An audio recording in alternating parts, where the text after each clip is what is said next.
Oh, come over here. Come over here. You share your toys. Hey guys, I'm introducing to you my grandson, Wish. Okay, Wish, come here, come here, come here. Yeah, look at his robot. The robot that I bought for him. Yeah. Yeah. Yeah. See, the robot is walking. The robot's legs are moving. Yeah. Okay. Hello, guys. Say, guys, hello. Hello, guys. Yeah, but your mouth is red. Okay. Okay. Yes, yes. The robotics. The Filipinos are robots. Most of the Filipinos are robots. Robots are powers that be. Ah, this is your weapon. Okay? Yung apo ko, pagbigyan nyo ng apo ko. But anyway, our topic for today is this. Mga stars na bulok. Topic natin, mga stars na bulok. Feeling star. Lalo na yung si Attorney Carlo Ibanez. Ang galing mo to, ha? Anong klase ka?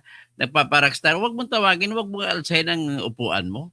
Okay na sana lawyer Attorney Carlo Ibanez. Okay na yun. Tawagin mo pa sarili mo, rockstar lawyer. So what makes you different from all other lawyers? Tell me. That is unfairness. That is a violation of your CPRA, Code of Responsibility and Accountability. Do not make yourself above other lawyers, except on the basis of superiority in facts or superiority in opinions. These are the only allowable things that you can lay claim over all other lawyers. But with respect to your poginess, handsomeness, may buhok ka ba o wala? Kakalbuhin ka rin kagaya ko You are not allowed as a lawyer to resort to argumentum ad hominems, and argumentum ad baculum, and argumentum ad misericordiam. Misery. Okay? Appeal to pity. Yan po yung mga argument ng mga fallacies sa logics. But those are the most favorites in the fallacies. Siguro, mabanggit na tayo na marami pang iba. All fallacies in logic.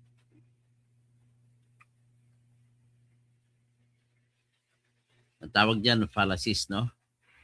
Fallacies of relevance ad hominem, appeal to emotion, appeal to authority, appeal to popularity, appeal to tradition, red herring, tapos straw man, tapos fallacies of weak induction, hasty generalization, false cause, so slippery slope, weak analogy, tapos fallacy of presumption, begging the question, circular reasoning. The conclusion is already assumed in the premise. Complex question. So loaded questions. A question that cannot be answered without appearing guilty. False dilemma. Presenting only two options when more exists. Fallacies of ambiguity. Equivocation. Using the same word and different meanings. Amphibology. Using ambiguous grammar to mislead. Accent, changing meaning by emphasizing different words. Fallacies of composition and division. So composition, assuming what is true of the parts is true of the whole. Division, assuming what is true of the whole is true of the parts. Tapos, causal, kabaliktaran ito ng falsus inuunos, falsus inunibus. Si Attorney Falsis, Jesus Falsis, destroying the name of the University of the Philippines College of Law by presenting yourself as a product who does not argue eloquently, correlation and causation, confusing a relationship with a cause, oversimplified cause. Yan ang mga fallacies of ethical or moral reasoning, moralistic fallacy, assuming that because something should be true, it is true. Naturalistic fallacy, claiming that what is natural is automatically good. Fallacies of manipulation, appeal to fear, appeal to flattery, using praise to gain agreement, appeal to ridicule, mocking opposition instead of engaging with it. Informal fallacies often seen in debates, no true Scotsman, changing the definition to protect universal claim. To koke, you too, deflecting criticism by accusing the critic of the same fault, moving the goalposts, changing criteria after someone meets the original conditions. Fallacy of ignorance, claiming something is true because it hasn't been proven false. Yan. If you want, I can. Okay. So, yan lang po ang sa akin, ano, style mo bulok kalbo. Robert Ija Santos, kung ganunin mo ako, it is much better kaysa mag-away tayo. Kalbo na nga ako, ganun mo pa kalbo. Di ba? Mas maganda pa i-black na kita. Black. Si Dr. Wog, manapulutan ha, you have for listeners, admirers. Tapos,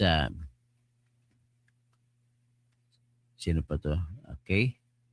Si Ben Marhuerte. Tapos, Mayuric, I love you so much. Tapos, puta, hindi ko magtanggal sa Facebook ka pala, Robert Ejan Santos. Pakiusap lang. Wag ka naman magano yung yung mga mag-argumento sa mga kahinaan ng personalidad ng ibang tao. 'Di ba? You let us talk on the basis of logic, on the basis of law, on the basis of facts. Tapos kung may issue sa facts, then let us contest about facts first, and after establishing what are the ultimate facts, then let us now apply what is the law. Okay? Mayuric, I love you so much. So, ito po ang sa akin ay pinipresenta ko katotohanan ito. Katotohanan ng buhay, and I will make my own opinion, but of course, that does not deprive you to make your own opinion. Ganun lang yung kasimple. Isama mo ng kadyaming nyo daw na Diamond Star. Okay. Sino pa? Okay. So, ito tingnan muna natin. Ang unang policy natin ito is how do we consider that policy? Stars na bulok ang ating ang ating kwento.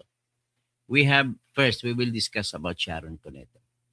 Si Sharon Cuneta, mas older na sa akin kasi nung sumikat nito ay high school ako. Tapos one of the songs that I loved during my high school graduation sa Coronadal National Comprehensive High School, yung kanta ni Sharon Cuneta na nagkakanta siya. High school life, oh my high school life, I remember kay saya. So, yan ang mga kanya. Ano naman si Kwak Marcos Jr., Unitae, kapag walang naibatong argumento ay puro ad hominem na lang. Ayun nga. Sinong Unitae? Wag ganang ang salita kasi Unitae, tol, you are trying to present yourself as someone who is decent and someone who has logic. But the use of the word Unitae is a fallacy. And that is a personal attack sa kanila, kung sino man sila. Pag may word kasi na tae, iba ang dating nun eh. Pag sinabi mo unity, okay, no problem with that. Tapos, sino ba yung sinasabi mo Diamond Star? Kadyaming niya na Diamond Star. Okay? So anyway, ito na, i-present muna natin ang si Sharon Cuneta. I-present natin someone who has advocated for Kiko, for Leni Robredo, tapos ang kanyang anak kay Kiko na siyang nagsalita pa, I will never allow another Ferdinand Marcos to rule the Philippines. Tapos, here comes bumaliktad. No? Yan ang konteksto nito, bumaliktad. So whatever it is, let us analyze a little bit. Mag-analyze ako. Tapos babasahin ko yung analysis ninyo. As si Maricel Plus sabi mo, basahin ko mga inyong analysis din. At if you want, pwede kayo, invite ko kung gusto umakyat sa stage, interviewin ko kayo. Kung okay lang sa inyo, I will link here may yung link ko ba. Kung gusto niyo umakyat at sasama sa akin, join sa akin discussion, ito po. Yan po yung link. Pakicopy nyo lang at makit kayo, tatanggapin ko kung mag-usap tayo. Let us talk as human beings. Human beings who are decent. Kahit magtawag ka ng bobo, basta may basihan ng pagkatawag mo na bobo, okay lang po yun. Si Manang Bing Diboke, have a blessed Sunday also. Have a beautiful Sunday to all. And to that, I would rather want to sing a part of the what I call is never dying song or a legendary song that is entitled Beautiful Sunday. Sunday morning, I got on the track. Ta-da-da-da. Hey, hey, hey, it's a beautiful day.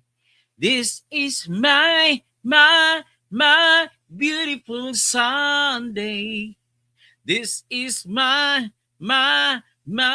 beautiful day.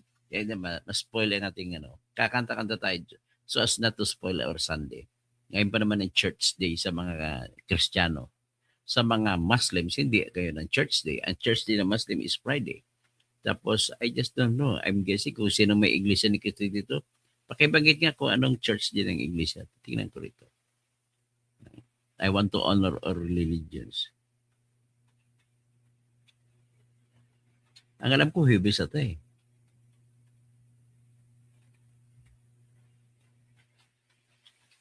Tapos ang Sabadista, Sabado.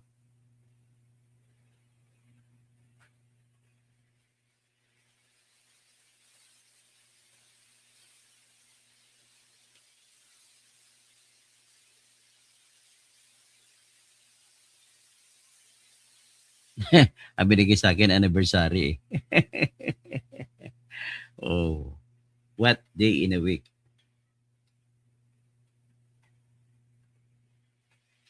Do Iglesia ni Cristo members go to church? Kasi ang Muslim Friday. Tapos ang Sabadista Sabado. Thursday or Friday. So yan pala ang sa mga sa Iglesia ni Cristo.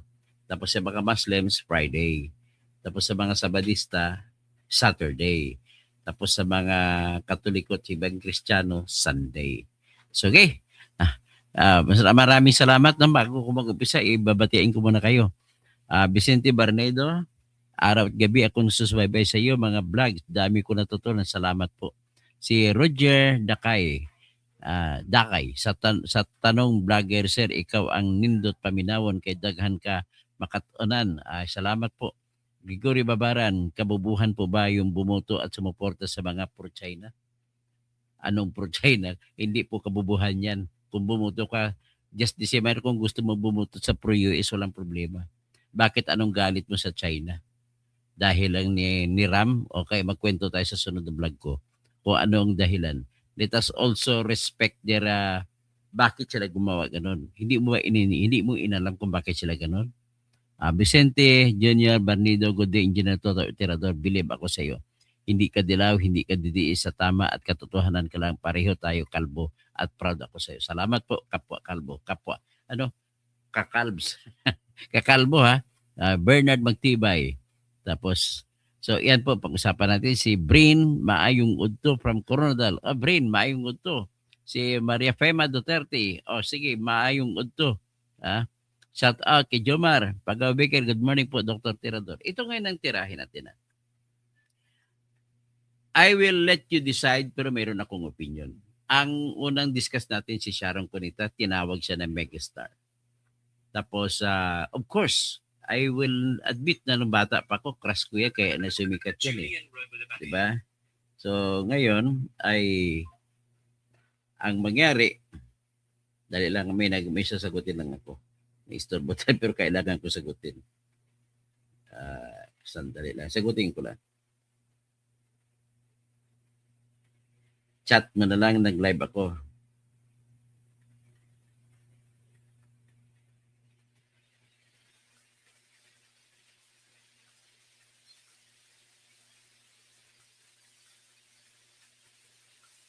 Okay. So ngayon, tapos nung start of the campaign, ay talagang binanatan nila ng gusto si BBM. Pati yung anak niya kay Kiko Pangilinan, binanatan.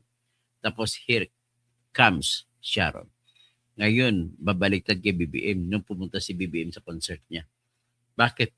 Malaki bang ticket na binayaran ni BBM at sa kanilisa? May mga entourage pa sila. So lahat ng pumasok sa concert mo, may bayad. So was it because because the empty halls, wala nang manonood sa concert mo, laos ka na, at merong dumating si BBM, dala pa si Lisa. So that makes my impression of you. So kumbaga, fallacious naman, false naman ang argument mo para sabihin mo na sumusuporta ka ng kay BBM, tapos nung dati, bubabanat ka.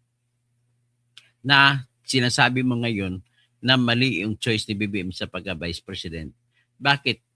Ang fallacy mo doon, falsity mo doon is this. Paano magiging choice ni BBM? Si Kiko maka-dilaw o maka-pink. Yan ang another fallacy mo dyan. So, it appears to be, sa aking opinion lang igriga, ibang opinion ninyo, na itong here comes na makadilaw, presenting himself, si Kiko, through Sharon Cunita, as an alternative for BBM. Kasi iniisip nila, walang ibang tatakbo sa mga Marcos come 2028. Bakit hindi ba tatakbo si Aimee? Maalay mo, baka tatakbo pa si Aimee, Vice President ni Sara. Kasi namimili si Sara ngayon, sino Vice President niya. O kung si Marcoleta, o kung si Isko Moreno. Parang yan nakikita ko na kukunin na Vice President. Tapos si Kiko, he will never become Vice President of Sharon Cunita of Sara Duterte, considering na balimbing. So ibig sabihin yung word na balimbing ay common din sa mga Pilipino karamihan, sa mga politiko. Ang tawag niyan sa English, turncoatism. Turncoat. Hubarin mo yung damit mo na dati liberal ka, itapon mo. Tapos suot ka naman na bagong coat na ngayon ay nationalista. Parang ganun. Ganun ang turncoatism. So, tapos, here comes naman si feeling sikat pa rin. Ilaos na rin ito, si Vilma Santos. Star for all season. Akalain mo kung napakamatapobri. Babanatan ang lahat ng mga nag-criticize sa kanyang husband na si Ralph Ricto, kagaya ni Sharon Cunita, 2 beses din ito ng pakasal. Una, nagpakasal kay Ido Manzano. Sunod ngayon kay Ralph Ricto. Ito naman si Sharon Cunita, una nagpakasal kay Gabby Concepcion. Tapos, naanal ang kasal niya dahil pala, nauna pala kay Grace Ibuna, nakasal na pala si Gabby kay Grace Ibuna. Tapos, nabaliwala ang kasal niya kasi hindi pwedeng ikasal na 2 beses sa isang tao. At to think, ang ninong niya noon si Ferdinand Marcos Sr. Yan. Ang kasal nila ay ginawa doon sa Manila Cathedral sa may Intramuros, katabi ng COMELEC na opisina or Palacio del Gobernador. So yan po ang tamang pag-pronounce, Palacio del Gobernador. Pagkatapos ito naman po si Vilma Santos, ay nagkaroon siya ng anak kay Ido Manzano. So naanalang kasal nila. Pagkatapos pakasal siya kay Ralph Ricto, nagkaroon din sila ng anak. So ang naging mangyari dito, they ignored the norms of morality na dapat walang political dynasty. So nangyari, naging gobernador siya noon, congressman si Ralph Ricto. Inulit naman ngayon, umalis na sa pagkagobernador, naging congressman si Ralph Ricto, tinalaga si Ralph Ricto na finance secretary ni BBM at tumakbo siya ulit ng gobernador. Ang vice governor niya, nag-attempt talaga kayo, deliberate ang intention niyo na bumuo naman ang political dynasty. This time, gagawin mong vice gobernador si Lucky Manzano. Buti na lang tinalo sa ni yung gobernador dati. Mamaya, makabalik ang pangalan ko niyan sa akin. Herminihildo Mandanas. Okay. Tapos buti na lang natalo. Tapos yung anak mo na si Ryan, anak mo kay Ralph Ricto, nanalo. Itong mga ginawa yung congressman na mga bata, hindi never heard. Hindi ko narinig. Maganda pa yung mga bata na si Libeste. Ang galing. Si Wonder Kid yan, anak ni Lauren Ligarda. Tapos, siyempre, aral ito sa Yale University sa Amerika. Umalis lang dahil nakakita ng negosyo sa solar business. Na ngayon, binabanatan siya sa solar power na dahil binabanatan niya si BBM. Tapos, mag-abroad na siya, tumigil ang birada. Tapos, nung sinabi na naman na ako nag-umpisa niya ng balita na may text message at pinakita, nagsunanumpa sa harap ni Libeste at may hawak sa Libeste na text message ni BBM kay Adrian Bersamin sa pagde-deliver ng 8 billion, ay nagalit na naman sila ulit. Lumabas naman ito si Sharon Puñeta Garen. Sa problema na, pa ako lang sabi ko na lang Puñeta, pero forgive me for saying that. Pero mali po ang ginagawa mo, Miss Sharon Garen. Nagpapagamit ka kay Bongbong Marcos. Bakit ngayon ka naman nagsasalita? Nung nabanggit na naman pangalan ni Libeste na siya pala may hawak ng hard evidence, pati video evidence laban kay BBM na kung saan ay dinitalye ni Adrian Bersamin kung paano ang kanyang pagiging bagman ni BBM.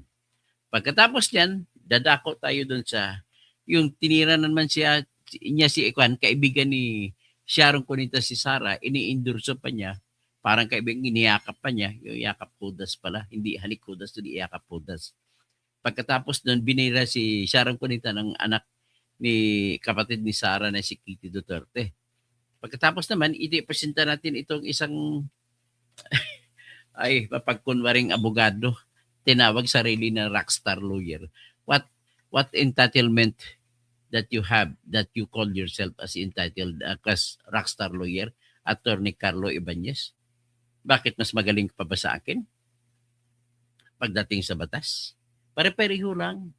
Lahat ng abogado, sabihin mo lang pare-pareho ka. Bakit? Kung mag-practice ka, may kaso ka, open books naman lahat. Hindi naman yan nagsasara ng libro. Kung may kaso ka na ginagawa para sa ilalaban sa korte, nagre-research ka sa lahat ng libro.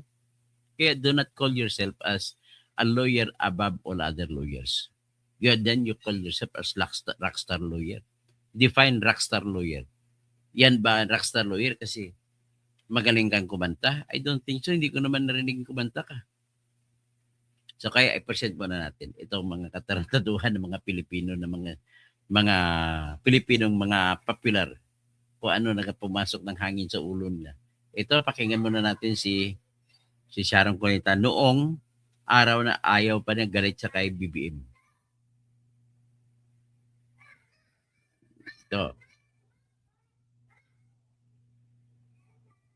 Kaya, let us para sa bayan. Isipin niyo po, kung ang iboboto niyo isipin niyo po, kung ang iboboto niyo po, sabihin na natin, si BBM. Okay? Na hindi ko iniwan si Bongbong noon pa. Pero iba kasi yung kaibigan, iba yung may mga anak ka, mulat ka na, at alam mo na ang kailangan mong ipaglaban para sa bayan mo. Okay? If you vote for him and he wins, we will have another Marcos sitting in the presidency on the 50th year anniversary of martial law, which his father decreed. Sige nga, magsalita ka pa. Mabuti na nga ang lugaw ni Ma'am Lenny kesa sa nakaw ng iba. Make sure sa May 9, do not give your future away! Do not allow our country to be laughed at again by the world! Do not allow another president who does not deserve to lead! On May 9, we will bring back decency Dami mo niloko Sharon na. To the presidency. We will vote for the the strongest woman I know, Lenny Robredo! Yan So napakinggan nyo? Mr. Cesar Dinedo, ano mga pinagsasabi mo dyan? Puro palasyos naman mga pinagbabanggit mo. Akala ko matalino ka. Dati, pinapalo kita. Huwag mo na po ipalo, Cesar Dinedo. Kasi unang-una, ibig sabihin, hindi mo po naintindihan kung bakit ko ginagawa ito dahil sa pagtapak ng batas natin. Kahit kriminal si Sardinedo, may karapatan na respetuhin ang pag-aresto sa kanya, dapat may utos ng korte. Alam ko nagalit ka kasi kinakampihan ko si Duterte. Kinampihan ko si Duterte sapagkat po binaboy ang kanyang karapatan bilang akusado. Dapat dinala siya sa korte. Kinidnap na lamang siya. Inaresto na walang warrant of arrest sa Pilipinas at binalasubas ang ating konstitusyon na nagsasabi sa Section 1 na walang sinuman ang patayin o tanggalan ng buhay, arestuhin o tanggalan ng karayaan at kumpiskahin ang kayamanan kung hindi dadaan sa batas. Pag sinabi sa batas, batas ng Pilipinas yan, Cesar Dinedo. Hindi po yan batas ng ICC. At ang ICC ay hindi natin maaring tanggapin na batas sapagkat hindi na tayo kasapi ng ICC. Sa incorporation clause ng ating konstitusyon ay hindi siya na isasama sapagkat sa incorporation clause ang sakop lamang dyan ay ang mga international treaties, bilateral treaties na pinirmahan ng Pilipinas at kinumpirma ng ating Senado by means of 2/3 votes or 16 votes. So si Sardinedo, do you know that? Ngayon, ang matalino sa iyo ay yung bumabanat kay Duterte. Yan po matalino sa iyo. Ngayon, Cesar Dinedo, pinatay ang kapatid mo. Nakita mo yung taong pumatay. Gusto mo patayin. Tama ba yan? Pag anon mo, napatayin mo rin. So ngayon, hindi naiiba yan sa sitwasyon. Ang iniisip mo, pumapatay si Duterte. Tapos nung inaresto si Duterte na walang batas, okay lang sa iyo dahil pumatay naman siya. Ganun po ang thinking ng utak mo, Cesar Dinedo. Makakinig man ng kamag-anak mo, kaibigan mo, I don't care kasi yan naman ang katotohanan. Binabase ko lang po sa comment mo. Okay? Si Vlog, kung magaling ka, bakit ka na-disbar? Another fallacy naman. Walang connection pong pagka-disbar si Vlog kaysa galing ko. Ang galing ko man ang galing sa utak ko. Ang pagka-disbar ko, to tell you the truth, tinawag ng Supreme Court na mali ang ginawa ko sa pag-post sa Facebook ng isang reklamong plunder na ginawa ko. Nang dahil doon, sabi ng Supreme Court, dapat akong i-disbar. Okay? So, okay ka na ba? Tapos si Bobby Cortez, kabita, siyangag saging matching queen. Tapos si Doma Drisa, Soto humingi na sorry. Napilitan. Si Soto po, ang asawa ni Tito Soto ay si Helen Gamboa na kapatid ng nanay ni Sharon Cunita. So just look at the connection. So malalaman mo na. Si Greg Babara naman, may basya naman ako, may basya naman po ang pahayag ni Sharon batay sa aktual na nangyayari ngayon. Performance at, talaga makabibiim ka. Anong performance? Pagnanakaw?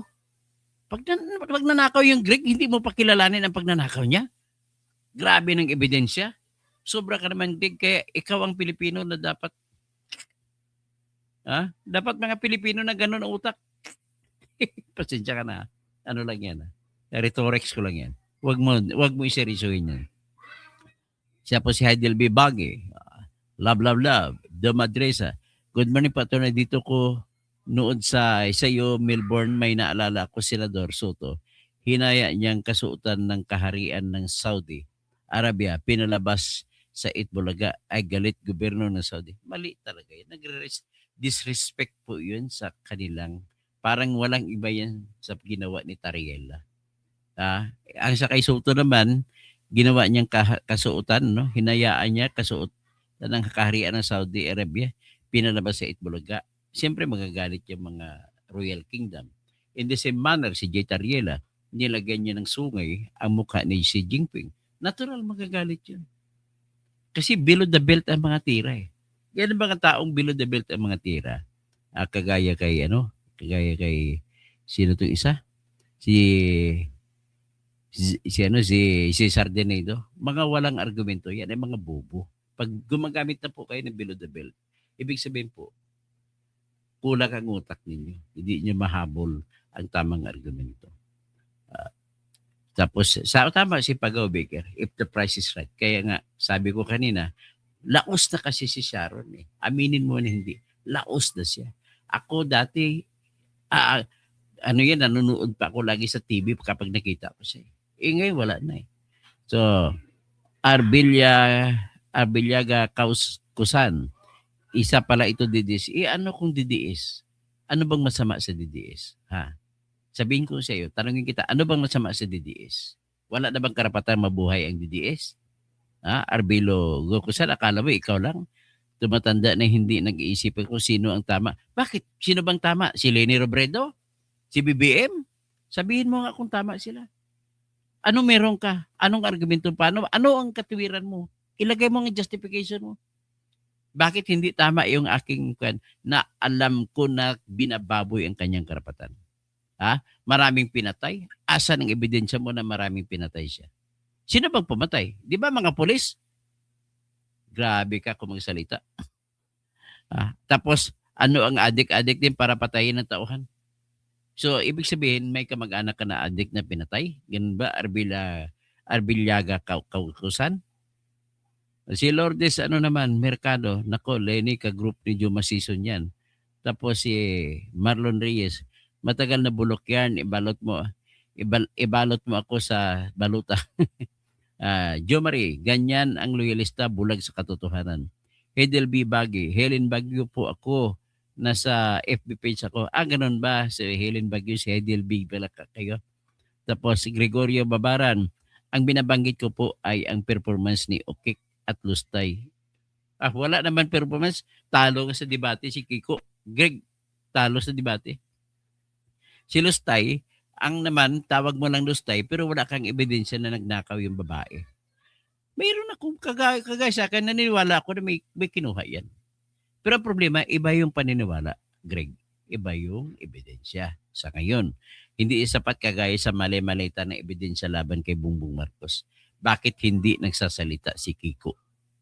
Sige nga, bakit hindi nagsalita si Sharon sa mga mali-malita? Sige nga. So, na wrong choice sa comment ni Sharon? Anong ikatwiran mo wrong choice? Bahala na kung wrong choice. Isa lang, ang dating po sa akin yan is nagsisip-sip si Sharon. Ganun lang po yun. Okay? Noelik Clemente, sige ka pa naman, panlait ka sing bubunik tingin uli sa sarili mo. Tinitingnan sa sarili ko, kalbo ako. Gwapo naman. Ikaw, Noelik Clemente, ano bang itsura mo? Romel Babigson, naimbangal daw. Tirador, Dr. Engineer Toto, Ben Marverte, freedom of speech yung sinasabi ni Sharon. Alam mo, respeto ko yun as freedom of speech, but you cannot escape yourself from being criticized just because of your freedom of speech. Kung speech mo mali-mali logic, titirahin ka rin, ba? May freedom of speech din ako. Kuha mo, Ben Marverte. Kaya nga, napansin ko, mag-aral ka ng maayos na. Ilang taong ka na ba? Mas matanda pa ako sa iyo, mas matanda ka sa akin. Dapat sana marami kang alam, nagmamayabang ka pa na kaliwat ni ibig sabihin kaliwat, tagapagmana. Kaliwat ni Gregorio del Pilar. Si Lodo Michel, ayaw namin si Tuta Soto na tiyo ni Sharon Kunitan, nakamakamarkos yan kahit mali tinutubid nila. So Sir Toto, sad to hear yung mga ad hominem sa iyo na mga anti-Duterte at bashers mo na walang argument. Minsan kaya ayaw namin mag-comment kasi nakakainis na kapag sabayan sa comment section kahit ibang vloggers. Okay lang po, walang problema yan. Pero kailangan I feel the urge just to defend sa lahing kalbo. Lahing mga pangit. Mga pangit ka kami, may karapatan naman kami siguro mabuhay. Ganun lang simple. Bakit ipaliwanag ni Balot Queen kung bakit mali na si Sara ang BP ni Bibi?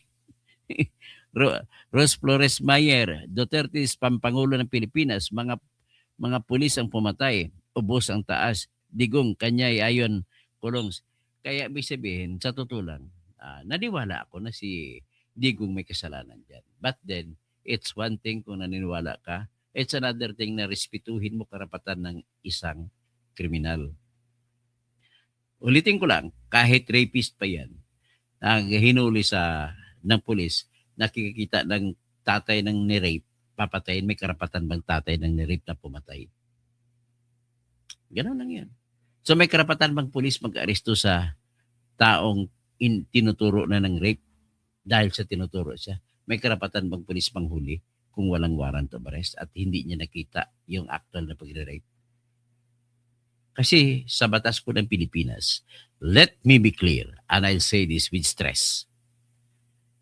In Article 3, Section 2 of the Constitution of the Philippines, the highest law of our country, it says about unreasonable search and seizure over houses, papers, and effects shall be inviolable. No warrant of arrest or search warrant shall issue, except upon provable cause to be determined personally by the judge. Upon examination under oath, the complainant and the witnesses he may produce, and particularly describing the place and things to be searched. Things and persons to be seized. Ganun po yun. So, ibig sabihin, kahit sino man sa atin pwedeng arestuhin basta may warrant of arrest. In the case of Duterte, wala pong warrant of arrest. Anong binasa nila? Warrant of arrest galing sa ICC? Hindi po natin makonsider na warrant of arrest. Dahil hindi naman proseso ng Pilipinas na batas ng Pilipinas ang ginamit, kundi proseso ng batas ng ICC. And the laws of the ICC can never be considered as laws of our country. Kaya hindi siya papasa. Yes. Filipino is cancel. Filipino. It's cancel. Cancel? What is cancel? Cancel. Cancel? Yes, delete Shopee ito. Delete siya pinto. Filipino. American English kasi yung pamangking ang apo ko eh. So anyway, that is my point. Rose, sino to? Sino sabi? Pampagulo. Sabi ni Rose Flores Mayer. Duterte's pampagulo ng Pilipinas. Mga pulis ang pumatay. Utos ng taas. Okay lang, irespeto ko lang paniniwala mo. Pero paniniwala, opinion mo yun. I respect your opinion. But then, let me just make a counter opinion. That your belief is one, but it does not equate into evidence. Evidence is one thing and allegations are another thing. You cannot imprison a person. You cannot arrest a person just because of an allegation. But under our laws, as I said it later, there must be a warrant of arrest issued by the local court based on the process of the law of the Philippines, not the law of ICC, wherein we are no longer a member. If the Philippines is no longer a member or no longer a party to the Rome Statute, then that Rome Statute has no right, no legal right to be respected as part of the matters to be respected under the doctrine of incorporation clause sa ating konstitusyon. Ang problema nito is, it's so, mag-explain lang ako. Kasi unang-una, hindi niyo naman alam ang batas. Kaya kung magsalita ito si Rose Flores de Mayo, Bayer, magsalita kung ganun-ganun ka lang. Unang ibig sabihin po, nirespeto ko lang kababa ng inyong, naabot ng inyong, naarok ng inyong isip. So listen to me. These are the laws. Itong batas na aking sinasabi. Mag-opinion kayo base sa batas. So ngayon, having said so, na hindi mo pwede arestuhin ang tao na walang warrant of arrest, tama ba ang pag-aresto nila kay Duterte? Maaring sabihin nila ng mga sinasabi nila ng mga expert kuno na inaresto siya sa ilalim ng Article 7, Section 17 ng Republic Act 9851. Is it justifiable? Hindi po. Ano bang binabanggit sa Section 17? It is a jurisdiction over the crime of, number 1, crimes against humanity. Number 2, war crimes. Number 3, genocide.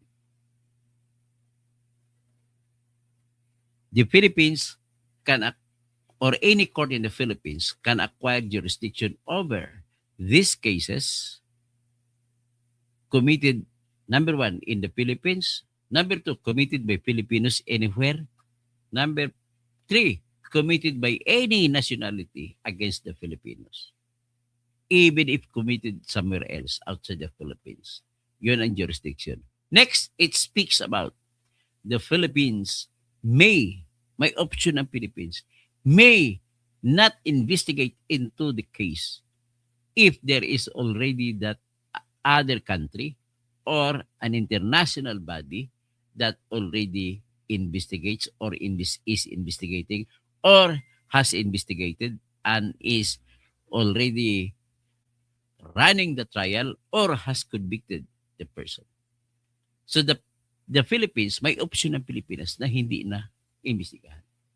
Kung nag-umpisa na, ang option lang yan, but the Philippines can assert, in this case sa ICC, the Philippines can assert, they can start investigation right here in the Philippines. Kasuhan nila ng crime against humanity si Duterte dito. Ganun lang kasimple. Anyway, hindi pa naman siya nabasahan ng kaso. Pwede na i-assert dito. Kasi maging double jeopardy lamang kung nabasahan na si Duterte ng kaso. Hindi pa kasi nabasahan kasi i-confirm pa lang kung may kaso o wala. Ngayong February 23 and 24, and then rest day, and then February 26 and 27. So, that's it. So, ngayon, having known that, let us respect the rights of the accused. That is clearly stated in Section 14, Article 3 of the Constitution. Number 1 right is, no person shall be held to answer for a criminal offense without respecting the due process of law. Very, very, very clear yan sa Section 14, Paragraph 1. And having known that, at dapat alam ni Tory yan, alam ni Boying Remulla yan, alam ni John Vic Remulla yan, alam ni Gibo Teodoro, alam ni Eduardo Anyo, alam ni BBM na mastermind, at alam ni Marcos Lacanilaw, at alam ni Nicolas Torre na pulis, at alam ni Romel Marbil na merong tinatawag na Section 14, Paragraph 1, Article 3 of the Constitution that says no person shall be held to answer for a crime or for an offense without due process of law. At saka alam naman nila ibig sabihin ng due process of law. It means due process of law sa Pilipinas. And because ICC is no longer having a jurisdiction over the Philippines kasi hindi na nga member, so hindi natin makonsider as due process of law ang ginawa ng process ng ICC. It must be done in our courts. Okay? Siguro so much discussion about that. At least naintindihan nyo na siguro. Kaya with that, I'm making myself clear. I am in favor of Duterte because his rights as the accused was blatantly violated. Not only blatantly violated, but those rights are the supreme rights of any individual. Because these rights are found no less in the Constitution itself. Pagkatapos, yung right ng ating korte, under Section 1, Article 8 of the Constitution, it says that judicial power is exclusively lodged in the Supreme Court and in all other courts that may be created by law. So, yan. Ibig sabihin, pwede mong harang mo sa mukha ni BBM, ni mga Remulla, at saka ni Nicolas Torre. Pwede bang arestuhin si Duterte? Yan ang talong. Knowing na walang arrest warrant nilagay sa local court. Yan ang tanong. Tapos sasabihin ni Duterte ko, hindi ako lawyer eh. Sabihin naman ni Boying Rimulya, lawyer ako pero hindi ko kabisado eh. So, ibig sabihin, pag gano'n ang sitwasyon na hindi maintindihan ng lahat, yan na po ang sakop ng zone ng judicial function, judicial issue. Ibig sabihin ng issue, hindi mo makikita ang sagot sa mukha pa lang. Kailangan mo lumalim. Kailangan pag-aralan. That is the definition of a judicial issue. Now, once it is a judicial issue, it is very clear in our Constitution, Article 8, Paragraph 1, Section 1, that says that judicial power to resolve these judicial issues are lodged exclusively in the Supreme Court and in all other courts that may be created by law. So dapat, ang ginawa nila, sinangguni, dinala muna nila si Duterte sa pinakamalapit na korte sa Pasay RTC. At doon sila magtanong sa judge. Magsampa sila ng petition sa judge. Hulihin namin siya on the basis of the arrest warrant issued by the ICC. Hayaan mong local judge na magdesisyon. Hindi nyo ginawa eh.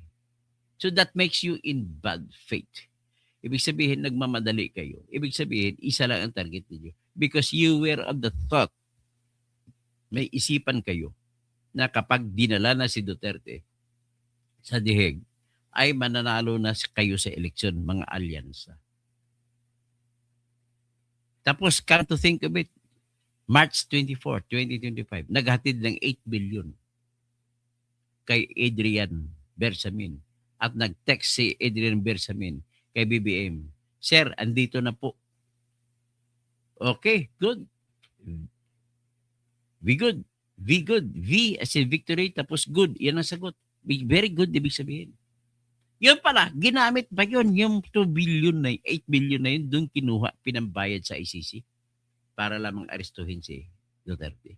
At remember, in-apply ninyo ang arrest motion to arrest Duterte noong February 10 lang, 2025. May issue ako dyan. Kung talagang may ebidensya kayo laban kay Duterte, why it took you only February 10, 2025 to apply for a warrant of arrest? May issue ko dyan. Tapos ang haba-haba na ng investigasyon ninyo. You started the examination. The issue about Duterte was started on February 8, 2018. Nagdeklara si Fatou Bensouda na mag-undergo na kami ng preliminary examination. So, ano nangyari?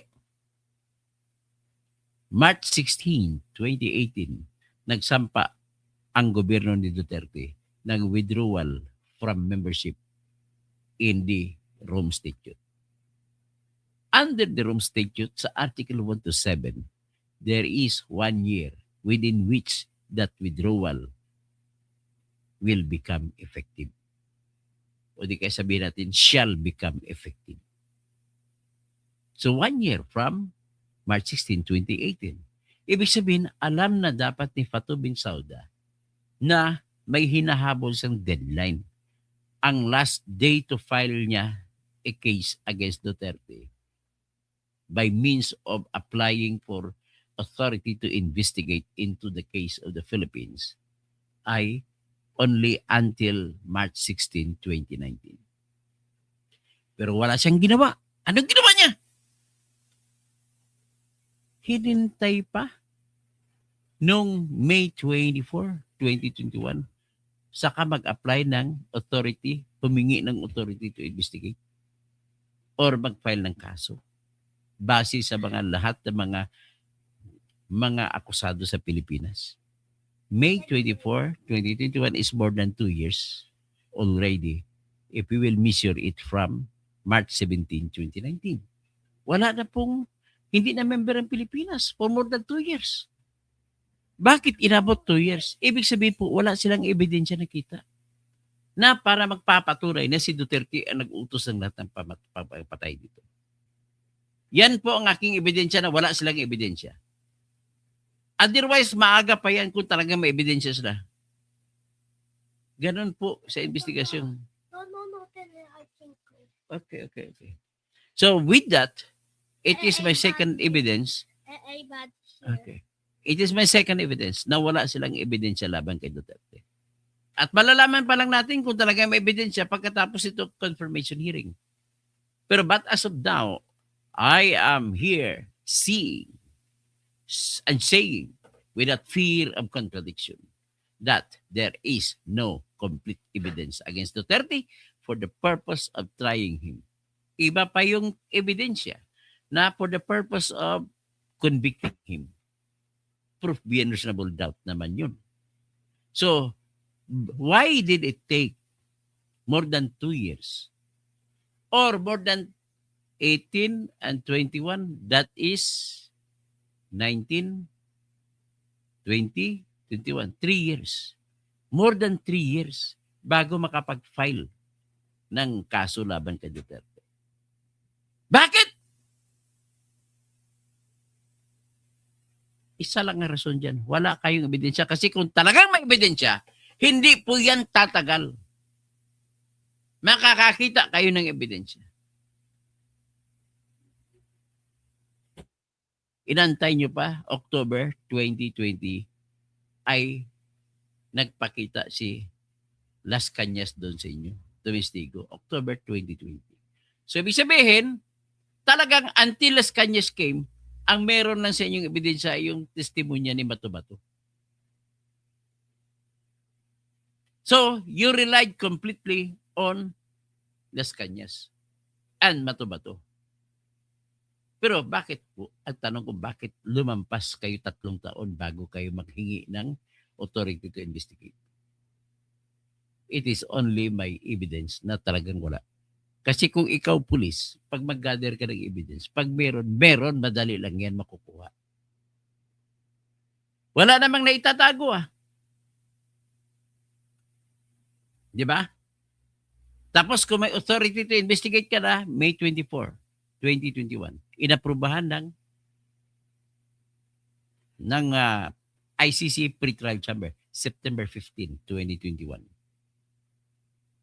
So ngayon, Prander, bilang na naman tayo, wala pa rin kasong sinampa laban kay Duterte. 2021, 2022, 2022, humingi ng deferment si Menardo Guevara as the Solicitor General of BBM. So, na-stop muna 1 year. After 1 year, nag-report si Menardo Guevara, 61 cases lamang na investigate out of the claimed 30,000 kuno. So sabi ng ICC, hindi sapat yan. Ibig sabihin po, hindi interesado si BBM na imbestigahan ang kaso. At because of that, nagdeklara ang pre-trial chamber. Kami nang hahawak ng kaso. So, tingnan mo, 2023, nagpalabas ng utos ang ICC pre-trial chamber, inapila nila sa Appeals Chamber at naglabas noong July 2023 ng desisyon ang Appeals Chamber ng ICC. At dalawa doon, 5 judges yan. Dalawa sa judge there si Judge Perin D. Britsambaw at saka si Judge Kutsa Lordki Panidsi. Sa 5 judge, ang 3 nag-utos na, sige, proceed yung investigation. Ang 2 nagsasabi, no, you cannot proceed because ICC no longer has jurisdiction over the Philippines in view of the fact that the filing of the request for investigation or the filing of the case was made only on May 24, 2021, when the Philippines was no longer a member of the ICC. Their argument is based on the law itself. And the law of Rome Statute says in Article 12, Paragraph 2, and Article 13, Paragraph C, that a case can only be filed against any person if that person is a citizen of the country that is a member of the ICC. Bakit? Kasi po, lahat ng jurisdiction pag international na usapin, based on consent of each state. Sa awayan sa teritoryo, based on consent of each state. Kaya kung batas lamang natin ang nagsasabi na atin ang Kalayaan Island, atin ang yung Kalayaan Island ay hindi natin maipuwersa yan. Claim lang natin yan. May rights lang tayo. But we cannot say that it is ours. It must be having consent from Vietnam, consent from China, consent from Taiwan, consent from Malaysia, consent from Indonesia, consent from Brunei. Yun po yung mga bansa na nag-agaw-agaw sa Spratlys Island. Kaya hindi mo pwede kahit may batas tayo, kaya mali-mali ang dinideliver na opinion ni Antonio Carpio. At saka si Attorney Batumbakal, wala ka talagang kwentang abogado ka. At sino pa iba? Si Kiko Pangilinan. Sino pa? Kaya tama lang po si Marcolita na wala tayong karapatan mag-claim na atin yan sapagkat wala pang consent ang ibang bansa. That could only be ours kung payag ng ibang bansa. At kailangan mayroong detalyado na boundary. Ang Kalayaan ay nasa labas ng exclusive economic zone na 200 nautical miles from the nearest baseline from Palawan. Ang Kalayaan Island ay 277 nautical miles away. Oh, nakapunta tuloy tayo sa Kalayaan. So, yan lang po sinasabi ko na when the filing of the case against Duterte was occurred at the time when the Philippines was no longer a member of the ICC, it is having no value. It has no jurisdiction. Okay, Greg, napahaba tuloy yung discussion ko. Ibig sa kay Sharon ko dito lang ako. Nevertheless, yung ginagamit nila na pangkontra, nila ni Attorney Conti, nag-declare naman ng preliminary examination ng February 8, 2018. No, it is not. Preliminary examination is not a law of the ICC. Only a law can grant jurisdiction. And we talk about jurisdiction over the Philippines. And only consent from the Philippines can grant you that jurisdiction aside from the law itself kung meron kayong batas na pinapayagan ng Pilipinas. Wala eh. So you can never acquire jurisdiction over Duterte. Ganun lang po ang aking argumento. Let's talk to that. Let's go to yung anak naman ni Sharon Cunita kay Kiko. Let us see kung ano naman. Tingnan natin mga kara ng mga ito. Akala mo sila lang magaling eh. Kung mga sikat kayo. Kami mga maralita, wala na kaming galing. Wala kaming boses dahil anak mahirap kami. Pero that is not a license for you to say that you are good and you are right. O yan, ang anak ni Kiko at saka ni Sharon. Ano sabi niya? I am not going to have a president be named Ferdinand Marcos again. Ever. Yabang na magsalita, no?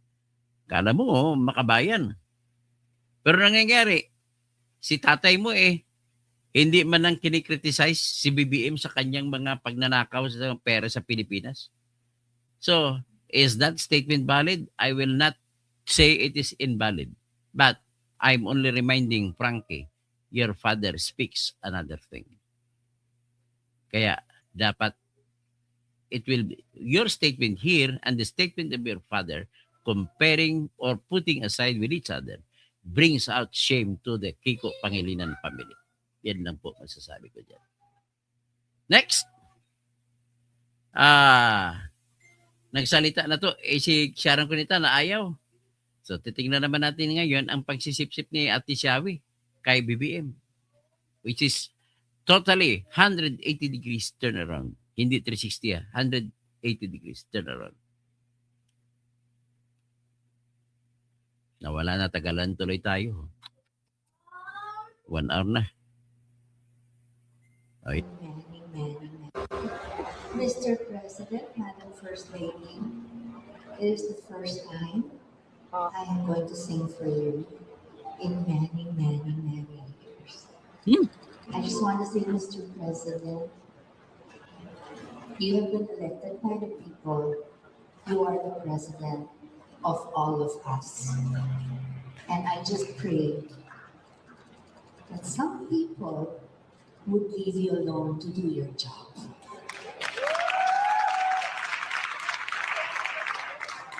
Because if the president does his job well, it will benefit every single Filipino and the whole country. We're tired of being made a laughing stock. So, Mr. President, I'd like to believe I speak for everybody here tonight, but my support you certainly have. And there's something I do not like about your presidency. There's something I do not like about you being Mr. President and Madam being Madam First Lady.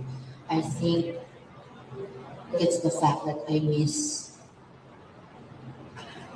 years ago just texting to say, "Wow, at least I'm descent ni Ilocos Bagnet." You never fail to do that. Mr. President, this is for you. Madam First Lady, this is for you, especially the first song. This is what you requested for. I'm happy to be here, sir. And sir, I have only one vice president and my date tonight. Mali your choice, no? Sorry, okay, let's move on.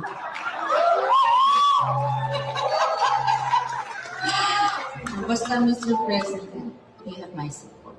I will pray for you. I will pray for the country. I will pray that before we all judge you, that you are allowed to do your job for all of us. And we pray for good health, peace of mind from all the fake news, all the disinformation. May God be with you every single day, Mr. President and Madam First Lady. Naging Vice President kasi Madam First Lady. No, but that's my Vice President, my day. Just reiterate. Anyway, ma'am, I hope you like this.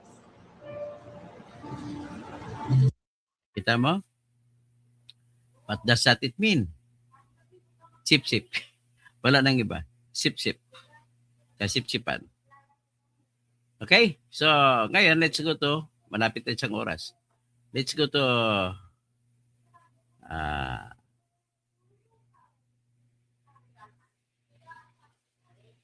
let's go to what Kitty Duterte has said about Sharon Cuneta.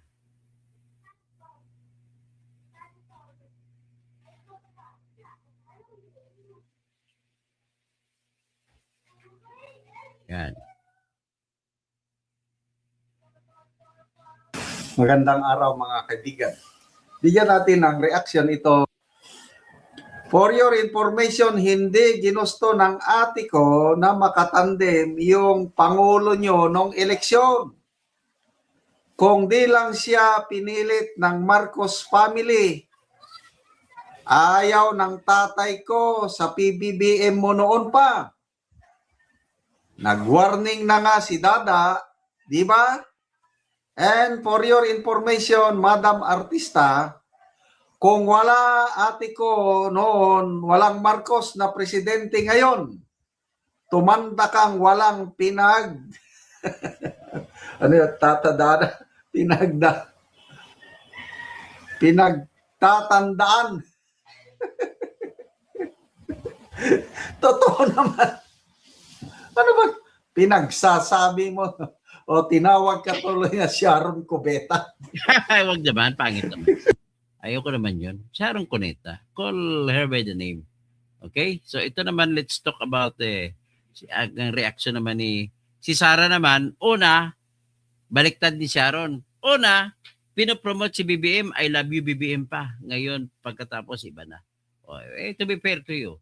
Tingnan nyo, let you be the judge kung anong ibig nyo sabihin dito. Ang kakaiba, si Sharon, alam niya na masamang tao si BBM. Tapos hinahalikan niya na ngayon. Si Sara naman, noon hindi niya alam na, opinion ko lang yan ha, hindi niya alam na masamang tao si BBM, ngayon kinukontra niya na. Tingnan natin ang ginawa ni Sara noong araw at saka ngayon. Tingnan natin. Magnanakaw, hindi corrupt. Love you, BBM. I love you, BBM. Patayin mo si BBM. Yan Ang na. dapat maging presidente, mababait, masipag, higit sa lahat, hindi magnanakaw, hindi corrupt. Love you, BBM. I love you, BBM. Patayin mo si BBM. Si Lisa Araneta at si Martin Romualdez. No joke. No joke. Nagbilin na ako, ma'am. Ang dapat maging presidente, mababait. Okay. Ayan na yan ha. At least pinusin ko pa. Kasabihin nyo, hindi ako patas. Titingnan naman natin ngayon si Star for All Seasons. Ano naman ito? Hindi siya sasabihin na ang kanya, sabi yung pag mapakpakumbaba, ano siya? Yung matapobre, pagka matapobre. Akala mo naman na gano'n doon sila, nasa taas sila, kaya siya sinusungkit. So, yan ang mga sinasabi niya. Saan ba yung ano ni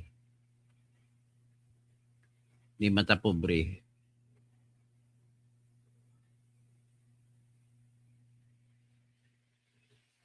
Ito naman naalala niyo, di ba? That's not too long ago. Nagbanggit sa matapobre siya na dahil nasa taas sila, ay binabato sila, dinaraplikto. At dinidiin niya yung mga iba ay nasa baba. Ito naman ang binanggit niya ngayon. Ang binanggit niya po ngayon ay ito sabi niya, I am not happy, I am no saint, but I definitely am not the devil. Inaamin mo lang na hindi ka saint, ibig sabihin nagnakaw ka rin. Pero kinaklasify mo sa sarili pang pang-depensa, defense mechanism mo, sabihin mo, I am not the devil. Yan ang mga fallacy. Dapat pinakita mo, resibo mo lahat. Pinakita mo bank account mo na wala kang dinakaw. Disappointment over the corruption issues haunting the country. Pakinggan natin si Mr. Stars for All Season.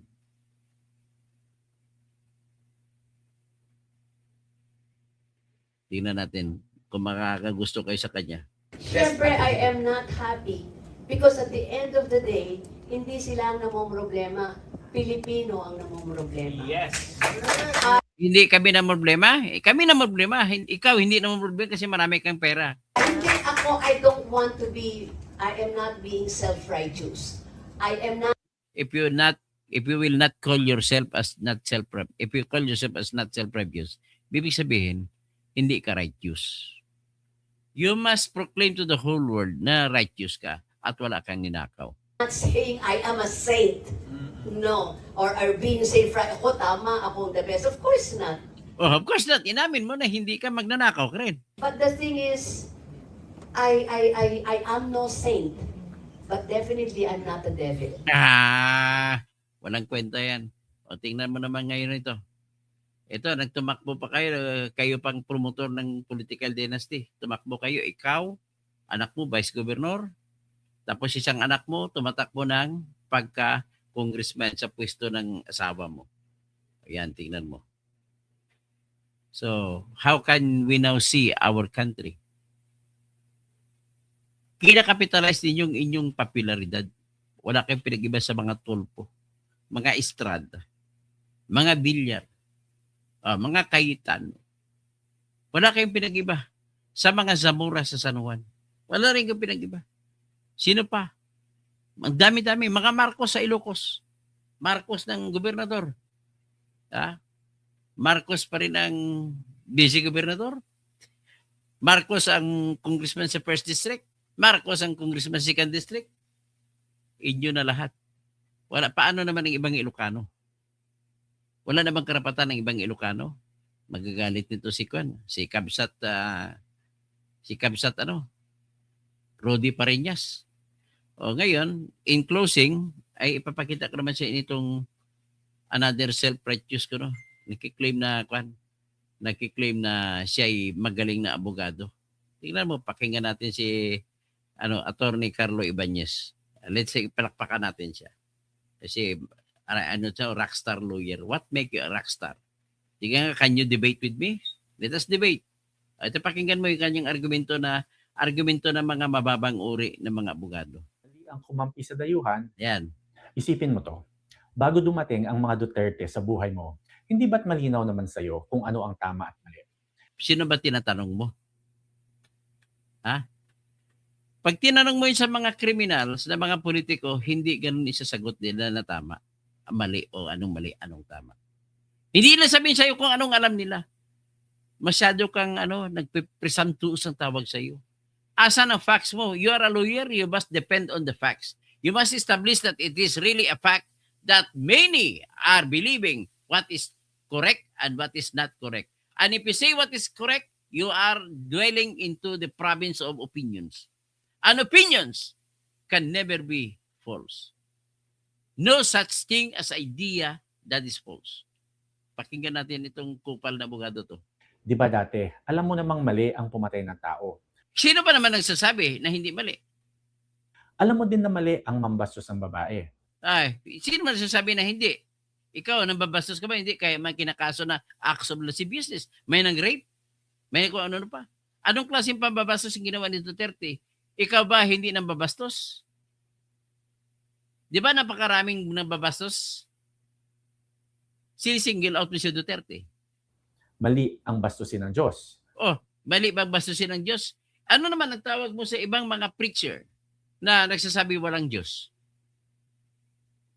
You have no right to insist na may Diyos. Kasi mayroong mga atheist. Purposely, kahit ako naniniwala ko sa Diyos, wala tayong karapatan na awayin ang ibang tao na hindi naniniwala sa Diyos.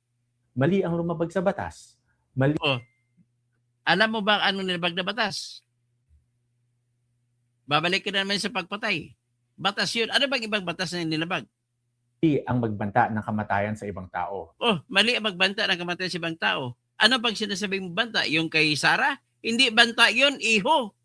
There is no such thing as the crime of plotting to kill. Walang krimen na ganun.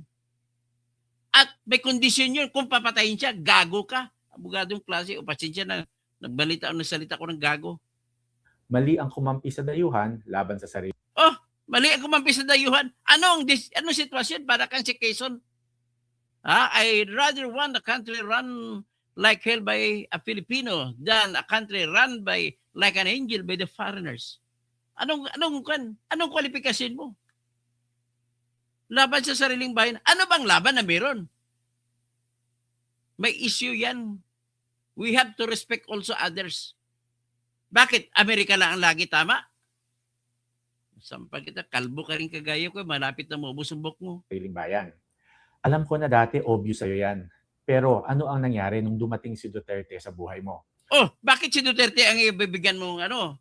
Marami ng kriminal, wala pa si Duterte. Ilan bang pinatay ni Aguinaldo? Ha? Ilan bang pinatay ni Marcos?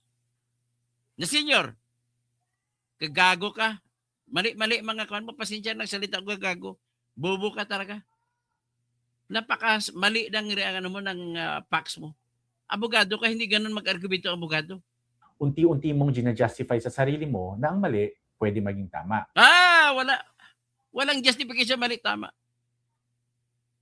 Ang mali na hindi mo pinaglalaban na mali ay yung pag-aresto kay Duterte na walang order ng court natin. So ano yan? Bakit di mo pinaglalaban yan? Sige nga. Gusto mo mag-debate tayo? Set record. Kahit saan. Lalabanan kita. Nagkwento, dami tuloy mga gagong Pilipino dahil sa mga kagaya mo eh. O, hanggang dyan na lang muna. Pasensya na. Nagagalit ako sa mga ugok.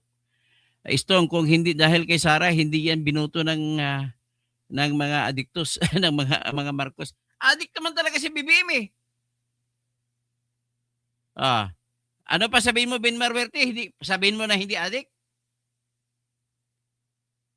Sige, opinion mo lang yan, Greg. Sabi mo, tingin mo, mali ako. Sino pa si Andrea Gueco, mayap agad panapon. Tapos sino pa? Si Alan Felix, ang mali at kahiyan yung mga tumatanggap ng kwartang galing sa buwis ng tao tapos tamad at timawa. Tapos magtutrol pa gamit ang bayad. Gamit ang bayad ng mga ginagobyerno, magtutrol pa. Tapos si J. Jaime Regala, addict si BBM, Gregorio Babaran. Si Digong, hindi po siya addict, Greg. Alam mo bakit? Kung addict si Digong, 10 maglalabing 1 buwan na siya sa loob ng kulungan, Greg. Ang addict ay hindi mabubuhay ng walang gamit. Bakit nabuhay siya hanggang ngayon? Hindi naman makapasok ang droga sa loob ng kulungan. Abid Marwerte, anong klase kang logic meron ka? Ha? Anong logic? Anong ebidensya mo na addict si Kwan? Si Digong? Ay, wag ka na magbiro-biro. Depensan mo yung sinabi mo. Dennis Causing, Bergie Piquero, dami ng bangag sa gobyernong ito. Follow the leader, addict. Kung addict ang leader, di addict ng tauhan. Ano bang sinasabi mo? Walang ibang dito tayo sa taas.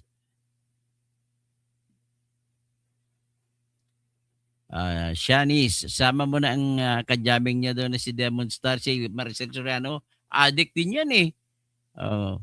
Tapos, Mambing Diboke, Manang Bing, si Bernard Magtibay, Vicente Junior Barnido, good day. Tapos, sino pa? Si Bog Saddam, shout na nga ako eh. Manepe Duterte. Okay, Brin, si Pagaw Baker. Tapos, mga ipokrito ang tawag. Tama. That's the correct term. Kabubuhan pa bang bumuto sa mga mamatay tao? Bakit? Sino bang hindi mamatay tao na hindi mo binuto? Tanungin mo ang sarili mo. Ba't binuto mong kawatan? Mas okay pa siyang kawatan ibubuto. Mamili ako sa kamamatay tao at sa kakawatan, may mimili lang ako sa mamatay tao.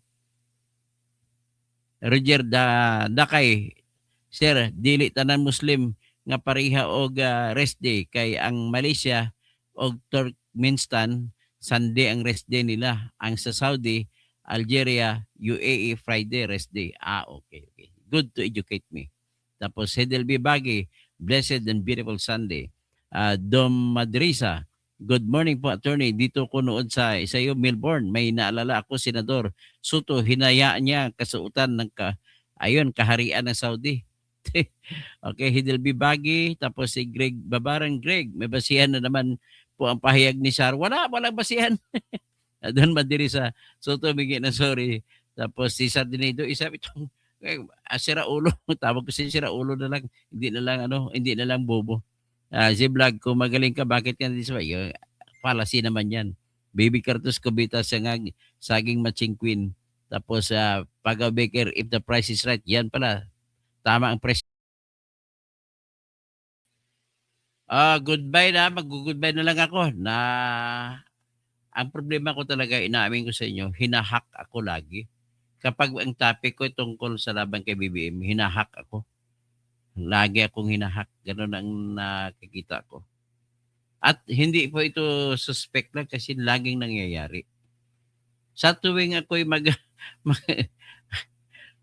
di si Bantag ang pumatay kay Percy Lapid. Si Bantag po, huwag kayo magsabi na si Duterte. Wala pong ebidensya na si Duterte. Mas malamang pa nga si BBM ang nagpapatay. Pero sa ngayon ang ebidensya po namin talaga si Bantag lang po. I beg your pardon. You are only making marites. Hindi po siya nagpamatay kay Kwan. Ay, yan ang mga sabi na tawag na disinformation yung mga ganitong bagay. So anyway, kung may sobra kayo dyan, makiusap na lang ako. Bigyan nyo naman ako kung may sobra kayo. Talagang walang-wala.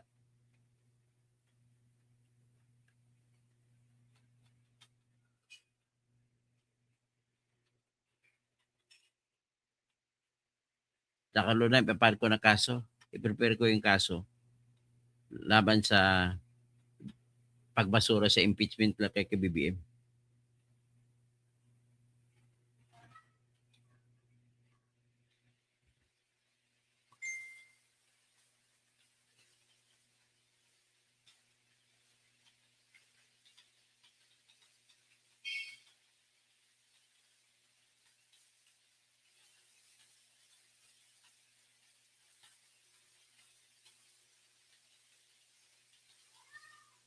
Pwede padalhan niyo ako. Sa ngayon. Thank you po. Thank you po. Kapatid Abs, magandang hapon. Saludo po ako sa iyo. Lahat ng susuporta sa mga adik din. Tama. Teresa, yes, oras na mukhang salapi niya. Kaya pinuputol ang vlogging nyo. Yun nga problema ko. So, salamat. Istong, talagang ganito to. We have to survive kahit na inatake tayo. Sir Lito Pornias, maupay nga kulop sa mga mga bugto ko, mga utod ko, sa mga sasamar, Leyte, ag Biliran. May batas ba? Susuwain kong paupo si Sara, pahukay ang bangkay ni Marcos. Britney Spears, magandang hapon po, Tony Toto. I'm Ami Calnia, watching from Daet. O Ami, magandang hapon. O, maupay akan, maray na hapon. Tapos, kumusta na pala yung magayon na mayon? Umaalboruto pa rin ba? Sabi ni Marlon Reyes, bilib ako sa inyo na Toto, lagi ka lang sa tama. Hindi katulad ng mga BBM na may tama sa utok.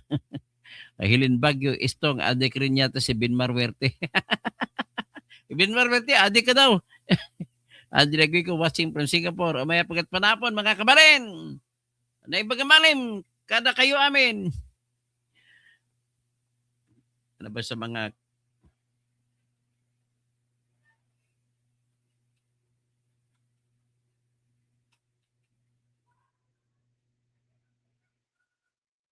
ay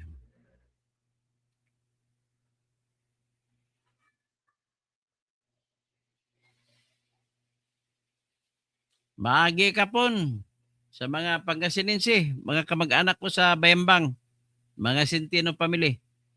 Bergie Piquero, Dennis Causing, Bergie Piquero, Benmar Werte. Okay? Halos lumuhod, GGA, lumuhod si Aimee Chabit. O si Chabit na nga nagbanggit eh. Naluluhod sila kay Kwan para maging Vice President ni BBM si Sara.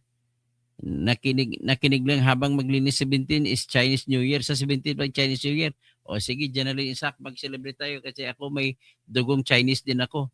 Kaya ako maka-China. Kasi may dugong Chinese ako. Tama Pardo, meron nga freedom speech noon, puring-puri mo. Okay, pinipuri ko siya. Okay lang, walang problema yan. Okay, D. Benmar Werte, pero sasabi mo si BBM ang lumapit kay BP Sara. Nag-giveaway si BP Sara kay BBM. Pabayaan mo yung Dapolipis kadudong kasi hindi yan sa'yo. Hindi, wala. Ang Benmar Werte, ang BBS, ulitin ko sa'yo, batas lang natin yan. Hindi yan kinikilala ng ibang bansa. Okay? Hanggang dyan lang yan. Sino pa? Brigette T. Lourdes Mercado, sa akin po hindi itsura nagiging pangit ang isang tao kundi sa mga salitang nagmumula sa bibig at attitude. Salamat Pastor Geoffrey.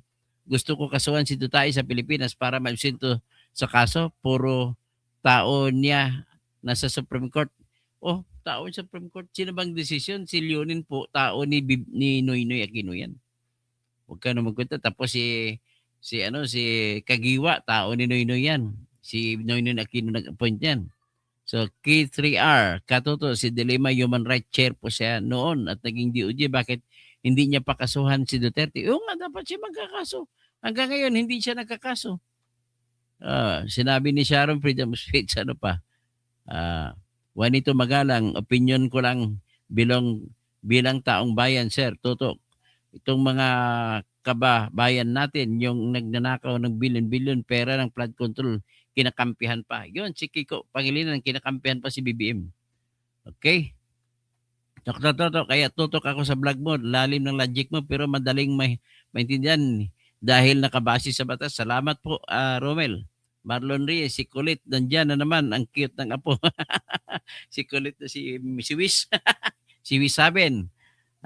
Sir Toto, sad to hear yung mga ad hominem sa iyo ng mga anti-Duterte at bashers mo na walang argument minsan. Kayo, ayaw namin na mag-comment kasi nakakainis kapag nakasabayan ng comment. Sige, maraming salamat po. At please, tulungan niyo ko talaga ako kung may sobra kayo. Ayan po, yung GCash number ko sa baba. Ayan po, si James Kevin Cassion. Okay, Gregorio, inamin pala ni Digong na adik siya. Di dapat sinamahan agad. Salamat po.